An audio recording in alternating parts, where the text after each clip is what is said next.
Hey guys, really welcome to my channel, and yeah, I'm happy to see you here. Today, as I promised you, I'll make some interesting videos for you and for myself. So I was thinking what to film, and I thought like recently I have bought this book, Bhagawad Gita, and yeah, it's in Russian and with all of the explanations. Actually, I think I'll finish reading it probably till like summer, so it won't be so quickly. And I found a video of a monk explaining Bhagavad Gita. I don't know what will this video be about, what he'll explain, because it's just like almost 8 minutes video. So I'm really curious to see what he will be talking about, and we'll watch it together now, and then we'll discuss it after watching this video. And I also think I'll make some notes because I don't want to interrupt a monk talking about Bhagavad Gita. So yeah, I don't want to talk during this video. I prepared papers, and yeah, I will make some notes during it, and then we'll discuss it with you together. So yeah. I think it will be interesting for you too, and I'm really curious to know what he will say, maybe some lessons he will point from this book. So let's watch it. Okay. Have you read the Bhagavad Gita? Yes. Okay. Like, what's in that? Also, Why don't do people forget say to like this video and subscribe to my channel. Yeah. And again. Have you read the Bhagavad Gita? Yes. Okay. Like, what's in that book? Why do people say that? You open any page of it and you'll get your answer. Why do people say things like that? Sure. I think the first thing to know is let's remove the religion aspect from the Bhagavad Gita totally. Bhagavad Gita is not a religious book. It is a book which gives you the way to live. And the setting for the Bhagavad Gita is the battlefield of Kurukshetra, the Mahabharata, where Arjun's confused, right? And Krishna becomes his mentor and gives him guidance in a way that he can now start doing what he's meant to do right. So every young man or lady is going to have confusions. Every young person is going to have those dilemmas, right? To do or not to do, to be or not to be. That's exactly how the Gita begins. It begins with confusion, it begins with dilemmas, it begins with a lack of meaning, right? And then Krishna kind of guides Arjun through and empowers Arjun to make his own choices. Krishna only acts as a facilitator, right? And empowers Arjuna to understand that he is way too more powerful than the people he's going to face in the battle. Every young man and lady needs to understand that they are way more powerful than what they are going through at the moment. Their confusions are smaller than them. Their challenges are smaller than them. Their problems are smaller than them. Their heartbreaks, as painful as they are, but are still smaller than them, and they have the capacity to overcome those pains that they're going through. So I think that's precisely where books like the Gita help a lot, because they build in you that sense of confidence And strength. fortitude, that I have the power as a spiritual being to overcome everything that's going on in my life, and I have the power to be able to make the difference and that impact, because I am a spiritual being. Can you reference like 3 big lessons from the Bhagavad Gita that stayed with you specifically? Yes. One of the lessons that stayed with me from the Gita is a particular text from the 2nd chapter of the Gita, which talks about the summer and the winter season, right? And this particular text says that the summer and the winter season keeps coming and going every year. Seasons change. And just because the seasons change, we never stop performing our duties. Let's say, for example, it's Chicago and the temperatures are minus 27 degrees Celsius.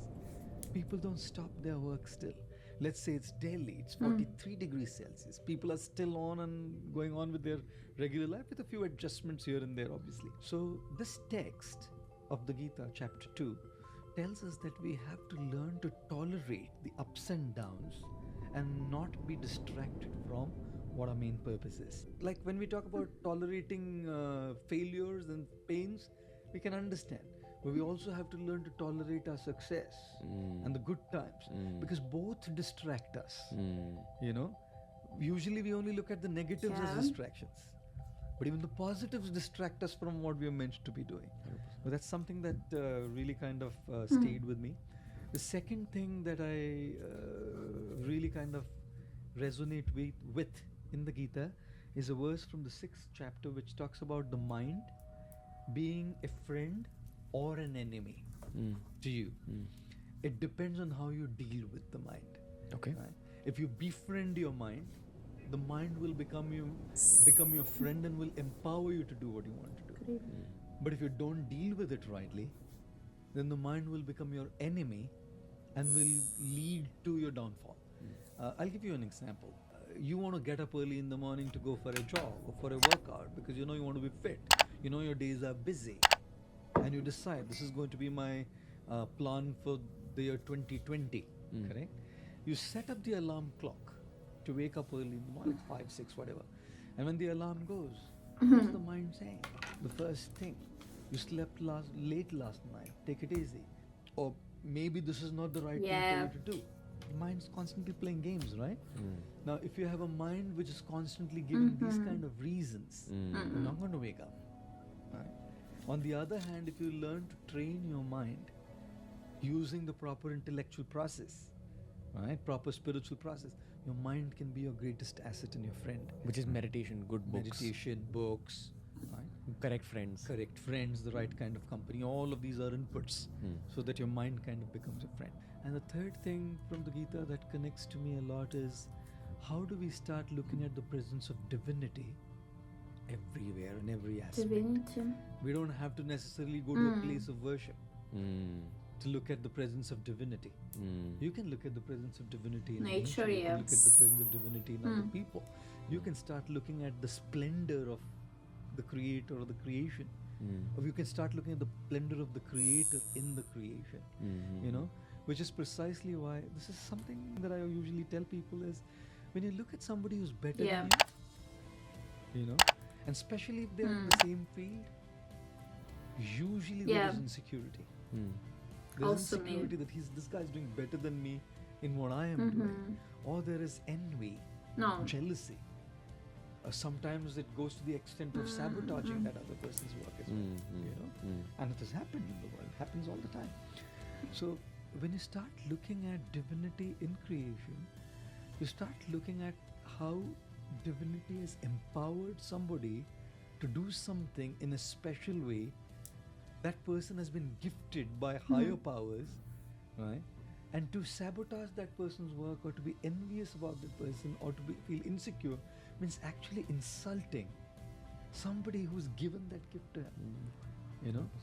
But if I look at that person and derive inspiration from that person, I can seek that inspiration to follow my aspiration, you know? So that aspect of the Gita also kind of really resonates with me, that you start looking at divinity everywhere and in every place around you, including people who are doing It's better, so because hard. It's so it's hard. not them. You can see straight away. Very often I see people who do remarkable stuff, and they usually, when they speak, they say it's they doing it, and of course they're doing it. No doubt that there's a part that they're doing, but you can tell that there's something beyond them that's kind of making them do it. Whether it's acting, speaking, singing, something. There's an element which is not necessarily effort, not their effort. You know? X factor. X factor. And when you start appreciating that X factor as divinity, It's hard to that's appreciate. something that really kind of connects to me. Oh. Right. Okay. Stop the recording. Interesting talk. Really interesting talk. I didn't expect him to give the lessons that he adores in his life and he remembers and he uses. So about my notes, interesting that at first he said that this book isn't a religious book, but it gives you the way to live. Agree with it. And yeah, I agree that every person in his life faces the lack of meaning, and the thought that challenges and problems and everything are smaller than you when you face them is so powerful, because I always think that any problem is the end of the world for me, and I feel weaker than this problem, and I probably should think like it's smaller than me and I should be stronger than the problem. Hard to do. So the first lesson from him was, I was surprised that it was a metaphor about the weather. Yeah, actually it was not about the weather or changing the seasons, it's about the conditions you're currently living in. If you're living in the wrong conditions or in conditions where you don't feel comfortable, you should still do your stuff. You should still, like, I'm still studying, I'm still doing YouTube, I'm interacting with people and doing like some home assignments, some things at home, for example. But I'm so sensitive to the weather, and I'm living in the north in a completely freezing weather, and it's so hard to like live here, to go to university, to do anything. But I'm still getting up and I'm still doing it just because I have to.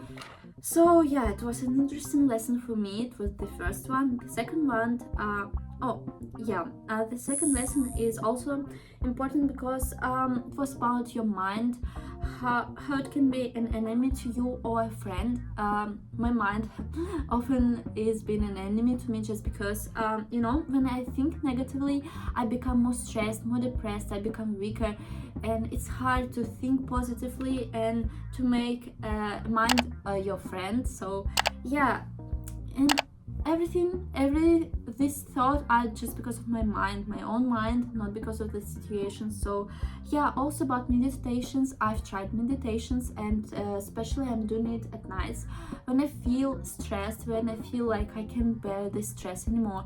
I'm turning on the meditation. Usually it's not like music, or I'm not meditating in silence, I'm doing it like with the sound of the speaker, and it helps me a lot to overcome my stress. So I agree with it too. The right company too also. And the third lesson, sometimes I think like some people are doing better than me, even in the field of studying. Most people are doing better than me, to be honest. I'm not the smartest one, to be honest, and but I don't feel like they're bad. I don't feel jealous, but sometimes I feel like I'm doing bad, I'm not doing enough. But he said that you should be inspired by these people, you should see the divinity in them, you should see how gifted they are and not be jealous of them, but be inspired maybe. So it was an interesting talk. Of course he didn't cover the full book, he just talked about the meaning of this book and 3 lessons that he does and he uses in his own life from this book. So tell me guys, what do you think about this book? Have you ever read it? Did you like it? Or maybe you want to read it, so tell me it. And also, what lessons from this particular video resonated with you the most? So let's just discuss it. And I'm also waiting for your suggestions, for your ideas, because I want to make interesting videos for you and for myself too. I want to learn from these videos and just enjoy doing it. So don't forget to like this video, subscribe to my channel, and see you later. Bye bye.